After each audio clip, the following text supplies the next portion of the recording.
નમસ્કાર દર્શક મિત્રો, સ્પાર્ક ટુડે ન્યૂઝમાં આપનું સ્વાગત છે। પાલિકામાં આજે સંકલનની બેઠક મળી હતી, તેમાં ધારાસભ્યો દ્વારા જે રજૂઆતો કરવામાં આવતી હોય છે, ચેતન્ય દેસાઈ દ્વારા પણ રજૂઆત કરવામાં આવી છે। સાહેબ, શું કહેશો આજે કઈ રજૂઆત? આ મુખ્ય રીતે તો જે હમણાં ટ્રાફિકના પ્રોબ્લેમ છે, ઇસ્યુઝ છે વડોદરા શહેરમાં મોટાભાગના અમારા ચકલી સર્કલ પાસે, અકોટા રોડ પાસે, એના વિશે થોડી ચિંતા રજૂઆત કરવામાં આવી અને એમાં 10 મહિનાનો ટાઈમ લીધો હતો, પરંતુ કમિશનરને રિક્વેસ્ટ કરી તો ફોર્સફુલી કામ લગભગ 3 મહિનામાં પૂર્ણ કરી શકીશું એવું તેમને બાંયધરી આપી છે।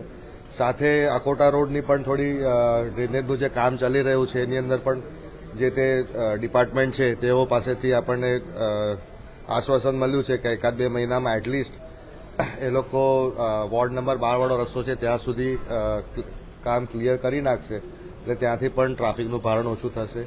મુખ્ય રીતે તો રજવી ટાવરથી લઈને બિલભાઈલી 4 રસ્તા છે ત્યાં સુધીનું જે આખા અક્ષર ચોકથી માંડીને બ્રિજ પછી સ્વામિનારાયણ મંદિર થઈને આપણે બિલભાઈલી સુધી જઈએ છીએ બાંકો કાસ થઈને, એના ઉપર જે પ્રકારનો ટ્રાફિક જામ થાય છે એના માટે થોડી વધારે ચિંતા દર્શાવવામાં આવી હતી, જેમાં ટ્રાફિકની લાઇટ્સ બાંકો કાસ ઉપરનો જે બ્રિજ છે એ ડબલ કરવાની વાત છે, એ પણ બજેટમાં લીધો છે।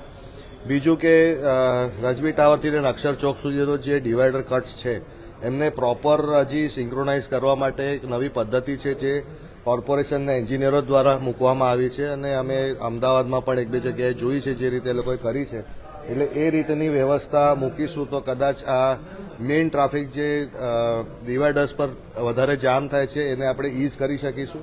અક્ષર ચોકને પણ નવેસરથી થોડુંક ડિઝાઇન કરી રહ્યા છે જેથી કરીને ડાબી બાજુ વળતો જે ટ્રાફિક હોય છે એ લોકોને રોકાવું ના પડે અને ઇઝીલી જઈ શકે। સાથે જ પ્રેમવતીની સામે આપ જાણતા છો ટૂંક સમય પહેલા કોર્પોરેશને જે બધી ત્યાં દુકાનો અને બધું રસ્તા રોડ લાઇન ઉપર હતું એ ક્લિયર કર્યું છે। બ્રિજના નીચેથી થઈને છેક મંદિર સુધીનું એમને કોર્પોરેશન દ્વારા કરવામાં આવ્યું છે કામગીરી, એના પણ રસ્તાની કામગીરી હમણાં 10 દિવસમાં એ લોકો લઈ રહ્યા છે।